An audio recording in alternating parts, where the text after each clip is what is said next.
कर्णाचे रथाचे चाक जमिनीत अडकल्यावर तो रथातून खाली उतरला आणि तो ठीक करू लागला.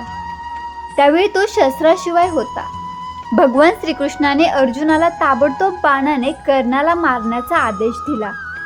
अर्जुनाने परमेश्वराच्या आदेशाचे पालन करून कर्णाला लक्ष्य केले आणि एकामागून एक बाण सोडले आणि कर्ण जमिनीवर पडला. मृत्यूपूर्वी जमिनीवर पडलेल्या कर्णाने भगवान श्रीकृष्णांना विचारले, हे परमेश्वरा, तूच आहेस का? तू दयाळू आहेस का? हा तुझा न्याय आहे का? निशस्त्र माणसाला ठार मारण्याचा आदेश आहे? सच्चिदानंदमय भगवान श्रीकृष्ण हसत उत्तरले, अर्जुनाचा मुलगा अभिमन्यू देखील चक्रव्यूहात निशस्त्र झाला होता, जेव्हा सर्वांनी मिळून त्याचा निघृणपणे वध केला. तूही त्यात होतास. तेव्हा तुझे ज्ञान कुठे होते कर्णा? हे कर्माचे फळ आहे. हा आहे माझा न्याय.